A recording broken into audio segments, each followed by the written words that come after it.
Hey everybody, welcome to the next episode of the Nerdy Old Men podcast. I am your co-host Chad, and it's almost Halloween, so I often look in the mirror and I think to myself, damn, I look an awful lot like Nosferatu. And here we are with Redneck Wes. Brains. Yes, I am your lovable redneck co-host, and we doing a little something fun today, just a little Halloween episode, and we've got with us a longtime friend of mine. I know Chad, you've known him for a while, but Yes, sir.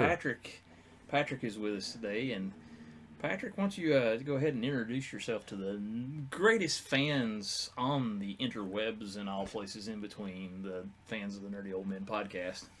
Well, fans, if you don't know me already, my name's Patrick Pebley. My nerdy interests are pretty broad. Anything from tabletop wargaming to role-playing games to classic comics, classic video games. Because I've got a good interest in horror, too.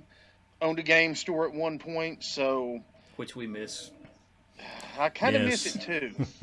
I was really close to reopening it when the COVID hit. Well, maybe when it's all said and done, you can do that again because you're a good businessman. And Wes and I are amateurs at this whole recording thing, but Pat is in fact an actual professional real-life journalist and sportscaster, so we're not worthy, sir. I don't know about that. I do get paid to watch sports, though, making me about the luckiest guy out there. That's true. So, we were going to do a little bit about talking about some, since it's soon to be All Hallows Eve, and all the good horror movies that are out there. As a matter of fact, I was clicking through the channels the other morning, and man, Nightmare on Elm Street popped up on the screen. So I watched a little bit of that, and I was like, good God, how was that ever scary? Because the acting and the stuff, and that was just so bad compared to today's standards. But we got Johnny Depp, so well, that's when true. you got Johnny Depp, things are good. Yeah, that's true. But the cheese factor in a lot of those movies is what made them so much fun. Well, that's true. So, Wes, what's your favorite from that type of genre, the good old horror stuff? Well, I mean, if you want to go back to like the classic Universal monster movies, which I know your daughter Abby is a fan Huge of those fan, yeah. now. My all-time favorite of those is got to be The Creature from the Black Lagoon. I love that movie. And what got me hooked on that movie, as a kid in elementary school, we had the Universal monster, horror books, and they were basically picture books. A lot of behind-the-scenes stuff from the movies, and I know a lot of people have seen them, the orange and black monster books, Right. I bet I checked out Creature from the Black Lagoon 50 times. I just thought that was so neat. Just the suit and the fact that it was underwater and just how they made it look so real. And was the new adaptation of sort of that thing, what is it, The Shape of Water? Pat, did you see that when that came out? I loved The Shape of Water. Was that not a great film? Oh man, it was layered. It was so good, and of course, I miss going to the movies right now. Period. But I would love to see more movies in that vein. Yes. It was like a reimagine. I mean, I know the story wasn't exactly the same, but it's kind of a reimagine of those Universal monsters. So, Pat, what do you got, man? What's your all-time favorite? Of the mid-'80s classic stuff, it's Sure. the Hellraiser series. Hellraiser. Okay, all right. I'm a big Clive Barker fan. In fact, he's got some new stuff on Hulu now, the Books of Blood. Okay. But the Hellraiser stuff, the first one, it's kind of a little cheesy and it's really slow to get going. But you've got a good depth of villains with, Pinhead and his Cenobites, and visually they look very good. And it's just, to me, it's sort of like you talk about, maybe not scary anymore compared to some of the stuff that's out there now. But for straight up 80s horror movie, the Hellraiser stuff's by far my favorite. Yeah, and it's kind of a different thing than the Freddy and the Jason stuff from that time frame, right? It's a little bit more of a psychological rather than a slasher movie compared to Freddy, Jason, Michael. Right. I've never been the slasher type. I don't know, just something about that. I guess you could call me a wuss. I don't know, but that was kind of never my thing. But the other more suspenseful things that could be, scary type movies is what I liked, especially if you threw science fiction and stuff in it, like Alien. Right. To me, that was like a horror movie for me, but it threw that sci-fi part in there as well. The first Alien movie is absolutely one of my favorite horror movies. Yes. And I'll tell you another horror movie that I really like that's not a slasher movie, but is, to me, definitely a horror movie, Jaws. Yes, absolutely. As a matter of fact, my dad had the paperback book, the novel of it, years and years ago, and he told me, he said, you got to read the very first part of this because it's like the most suspenseful start. And it really is, because it's a description of how that woman at the first of the movie gets attacked by Jaws. And it's terrifying, right? And you watch that movie, especially as a kid, and it's like, hell no, I'm not even getting in the pool, man. Forget that noise. I won't get into anything deeper than a pool to this day. I mean, like, I get in the lake and I'm like, I'm terrified of sharks, man. I can't swim faster than that guy. Absolutely not. So, but yeah, that is on there too, and I hadn't actually thought about that at all. Thinking about Jaws as being that too. What about some like TV shows maybe that falls into that kind of potentially horror type TV shows? Well, to me, the first season of Supernatural is as good a horror story as you could ever hope. Where they're just going around dealing with the urban legends, not with a big overarching story that they evolved into. Not that I don't like that. But man, that first season is just good horror TV. I hadn't actually saw that. Now my daughter has seen some of that and thinks that it's pretty cool too. Apparently, it had a big following. Yes. Have you seen that, Wes? Have you paid attention? That's actually one that I didn't get into for whatever reason. I think a lot of it was just with young kids and TV time and it just I never did get into it. It's hard. When there's little eyes running around the house, to watch anything scary. And I'm not a huge horror fan, where it's like, oh my gosh, I can't sleep for the next 2 weeks. Yes. I was more of the Sam Raimi. Okay. Our Army of Darkness, Evil Dead, where it was a lot of cheese and it was, Bruce Campbell. Do you really need to say anything else? He was great. One of my all-time favorite actors, and class act. Got to meet him one time at a con, and he was super cool. I actually got to watch Evil Dead with Bruce Campbell in Nashville. That's ridiculous. That's ridiculous, Pat. That's awesome. It was a great evening. I'll put it that way. Well, how did that even happen, Pat? Tell me about that. It was Wizard World. For the most part, I'm pretty active on the con circuit. Right. It was just one of those things they offered. It was a 2 bucket list event because that was the one where I met Stan Lee. I was going to ask you if that was the one in Nashville where it was where we all saw each other. Or at least we're all orbiting each other that day. I didn't get to see everybody. Yeah, that was where I met Bruce Campbell. And you talk about a professional, a gentleman. He was awesome. Now, another guy I got to meet, I went up to the Horror Hound Con up in Cincinnati. They say that's amazing. It was when Walking Dead first exploded on the scene. It was the first season with the governor. Yes. And they had the entire cast except for the British folks there because British people don't do cons most of the time. All right. Can't explain that, but it's just something I've noticed over the years. Must be a cultural thing. I don't know. But because everybody was so focused on the Walking Dead people, I got to meet and talk to John Carpenter. Oh. That's so cool. And that's so cool. I didn't go quite the true horror with him. I wanted to talk about Big Trouble in Little China. There you go. Yes. Yes, of course. That's such a great film. Nothing better than that. And we talked about They Live, which is a horror movie in and of itself. Yes. And I had this great picture of him choreographing the fight scene. Oh, and I have I have two of the three actors' signatures, and Roddy Piper passed away before he came back to Knoxville. Oh man, have you met him before? I'd met Roddy before. Okay, all right. It's just I didn't have the picture, and of course, obviously knowing me, I talked wrestling with Roddy in Chicago when I met him. Of course, yes. It'd Yeah, be we'll hard have to not get to. we'll have to get back on here sometime to talk about wrestling because he is the resident expert among our group or our friends for sure on that one.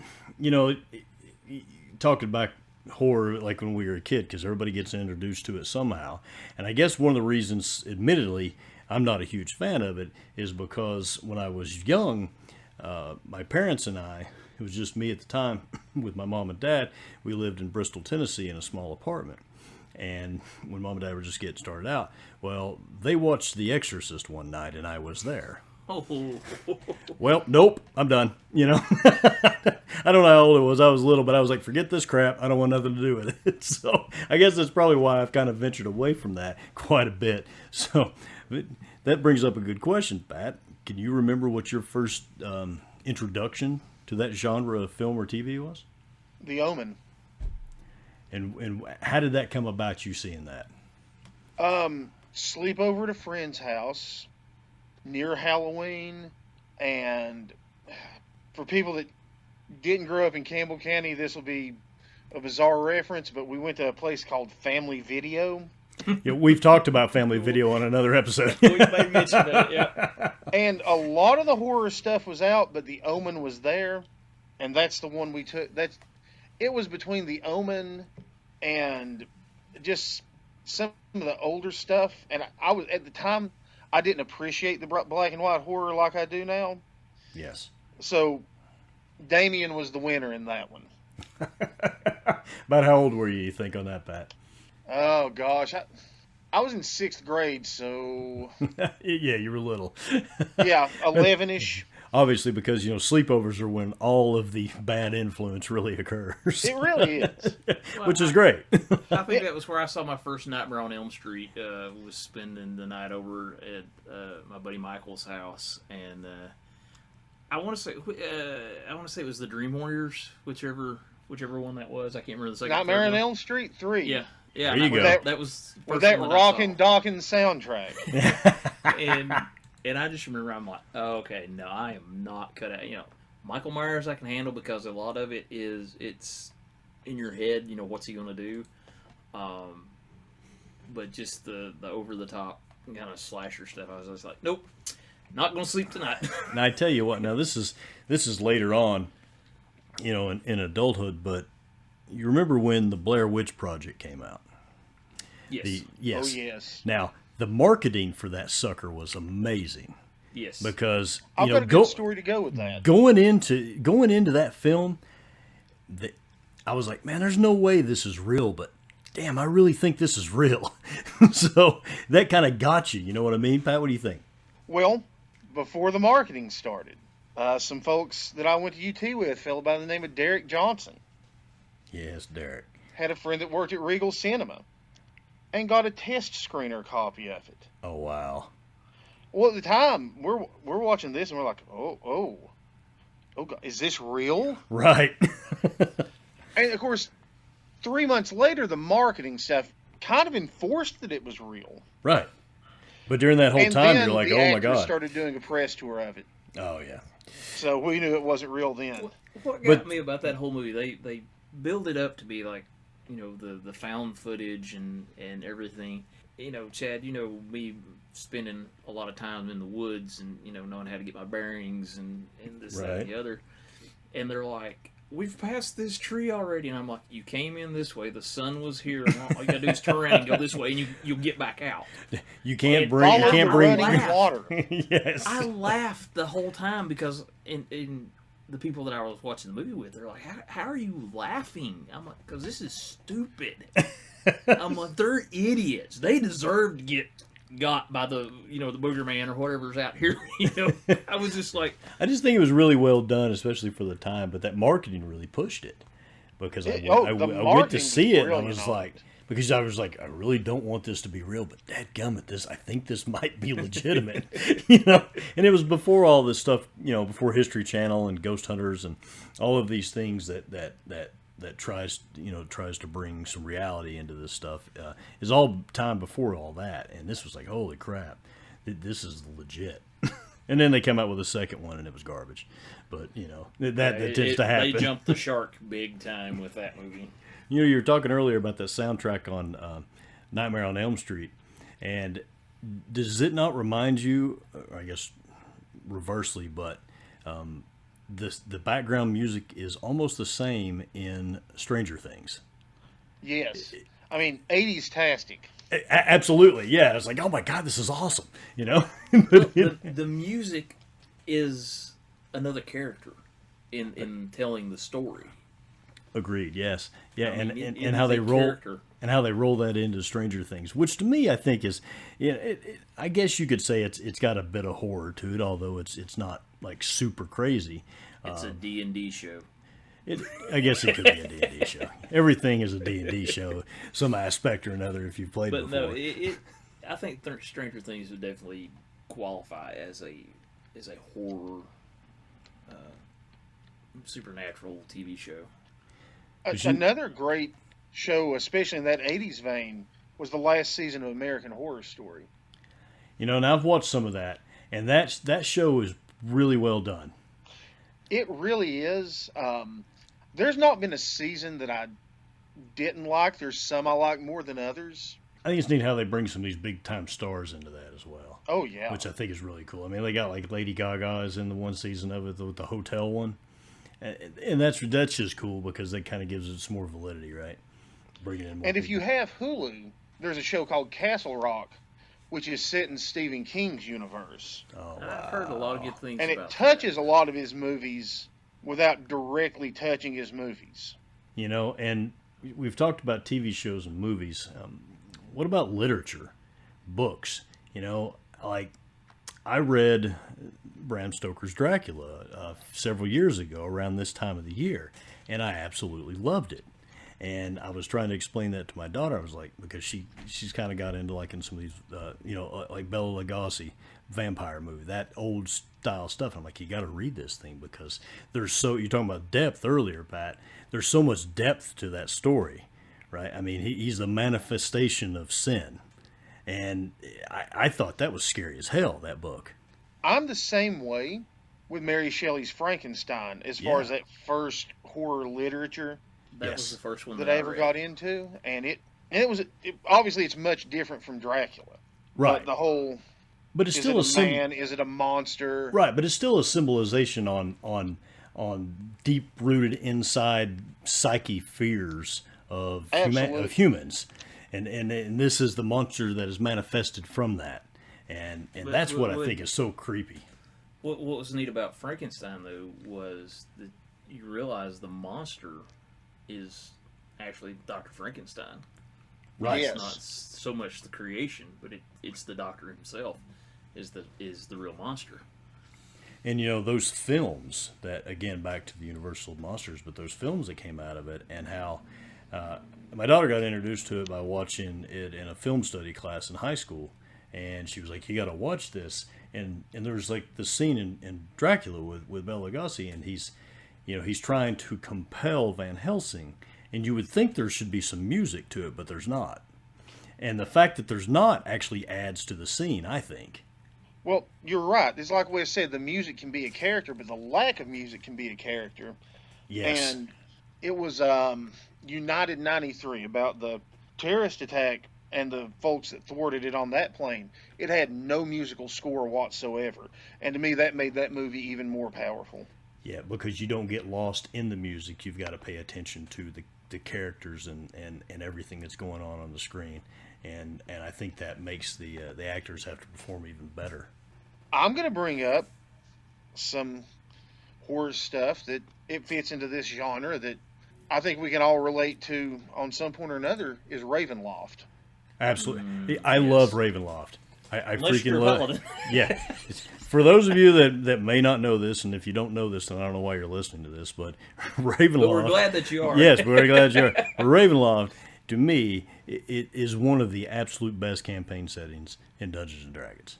Oh, it absolutely is, because not only do you have all the good horror tropes there, and a lot of the good D&D tropes there, when you're role-playing, when your character starts doing evil actions that they may not realize they're doing that are evil actions, and it starts affecting them as per the setting, to me, that adds a wrinkle to just the standard classic Dungeons and Dragons setting that you don't get anywhere else.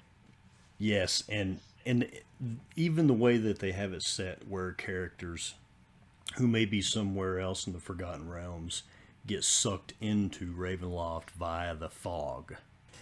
You know, that's just cool, because that just sets the tone. And with the vampire, Strahd, yes. And just, you know, I mean, vampires aren't incredibly powerful in Dungeons and Dragons, yet Strahd is running the show.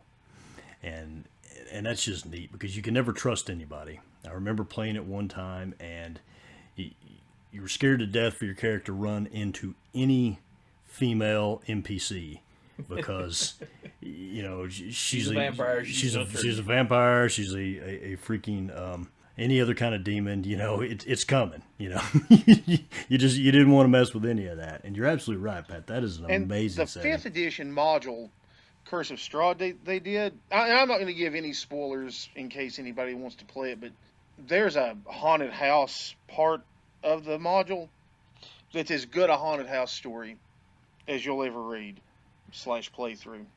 I'll have to check that out. Speaking of which, have you seen the new, like, upgraded edition of it that's coming out this month? I've seen the teasers on it. Yeah, it comes in a coffin, and very nice. Yeah, it's got a tarot card set with it, but it also has like postcards that you can mail. The second edition, second Ravenloft box set had that same set of tarot cards in it. That's pretty cool. But that just gives another mystique to the whole horror feel of that entire campaign setting. Well, now we know Pat knows a ton about horror, and he hasn't even begun to impart that kind of knowledge on us. But is Pat ready for the Nerdy Old Men rapid fire question session?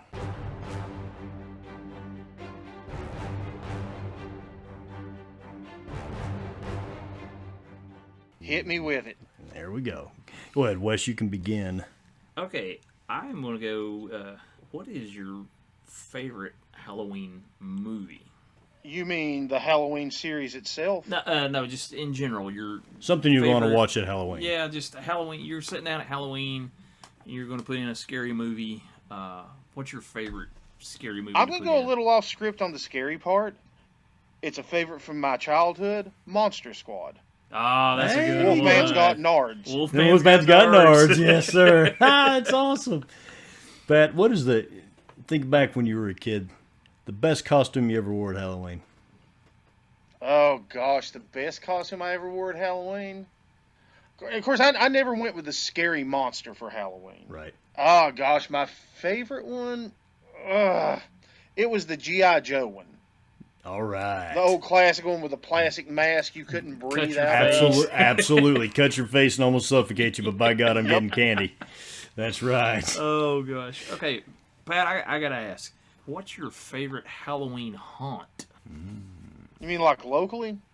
Well, just anywhere that you've done a Halloween, because I know that you've had a hand in, like, the Haunted Forest before, but like... Well, I would say, since Dreadwoods is defunct, I won't mention it. My favorite one I do in East Tennessee is Mysterious Mansion up in Gatlinburg. Okay, that's cool. It's not the scariest, but you've got to find the exits sometimes, and the actors. It's maintained by few actors, but they're really good, and they've got some really cool effects they've added. They did a swamp where it's fog with a green laser light. Oh, that's cool. That's cool. Well, I'm going to step away from Halloween for just a minute back to one of our standard questions we like to ask. Picard or Kirk? Kirk. All right, Pat. William Shatner Kirk, not Chris Pine Kirk. No, of course. Obviously. Chris Pine Kirk. Yeah, that's that one doesn't count anyway. All right, Pat. favorite superhero or villain? Favorite superhero or villain? I'm just going to stick with Marvel and DC on this one. But it's Doom. Doom. I like it. Victor Von Doom. Victor Von Doom. This is I also like the it. correct answer. Yeah. All right. My last one is one that I like a lot, and I've been asking everybody recently is, Pat, you are on a 4-hour drive. The radio does not work in the car. However, you have one superhero or supervillain riding with you on this road trip. Who is it? That's tough. But I'm going to say Deadpool. That's be an interesting car ride. That's perfect. You might get molested on the way, but it's Deadpool, so that's awesome. Now let's clarify. Is it Ryan Reynolds' movie Deadpool that everybody loves, or is it classic Liefeld original Deadpool where he's just crazy? And I could go almost 50-50 on that, but I think Ryan Reynolds is less likely to randomly stab or shoot me. So we're going to go with Ryan Reynolds. Yep, that's a good point. I like that. You got one All more, right. Wes? Last one that I've got, and it's my standard question: does pineapple go on a pizza? Only with ham. Yes. That is the correct answer. That is as the well. correct answer. Pat Ding, ding, ding, wins. ding, ding, Pat wins. That's good stuff, man. Well, what else do you think that you want to impart on our listeners in reference to all things Halloween and horror? I want to give a shout out to some friends of mine. Go for it. They did the show Wrestling with Ghosts. Well, they just filmed, produced, and debuted a horror movie set and filmed almost entirely in East Tennessee called The Hike. Awesome. They debuted it at Hall Cinema Friday night. I didn't get to go because I was covering the Campbell County Fulton game. Okay. But Luke and Vinny and Travis, and I'm going to stop there because I'll leave somebody out, but those are the primary three with the group. I've worked with them before in wrestling, in ghost hunting, and I've not got to see the movie yet, but I'm really looking forward to it. They even composed the score themselves. That's awesome. Wow. Acoustic guitar. If you'll shoot me the link on that later, Pat, we'll put that in all of our stuff. I'll shoot you the link to the trailer. Yeah, that'd be great. And Now we'll they've got that on Facebook. Am I not mistaken on that? Also, I'll if get you're that looking out there. for a good horror series to read, Repairman Jack by F. Paul Wilson. It's horror, it's adventure, it's apocalyptic world ending, and Repairman Jack is one of my favorite characters in action-adventure horror literature. There we go. We'll have to check that one out, too.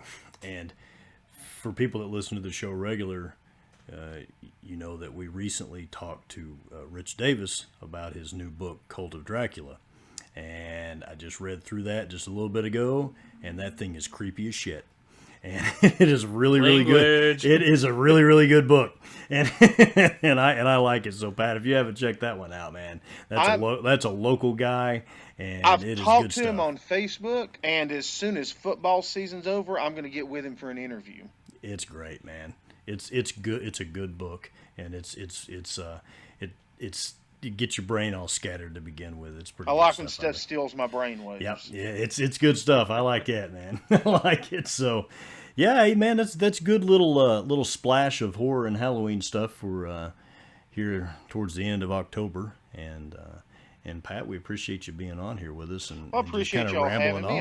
I'm always willing to hop on. Just give me a little notice if you got a topic you think that we'd all be good together with. The perfect one can always come up with something to speak about. That's right. Perfect, I He's Pat. a do talk man for a well living. schooled, So well schooled, well versed in many a subject. That's right. Well, until next time, thank you for listening to the Nerdy Old Men podcast. Follow all of our social medias and shoot us some ideas for next shows. And this old bald-headed Nosferatu is going to try to avoid Van Helsing as I go get a drink out of the refrigerator. Brains. Well, you got Yeehaw.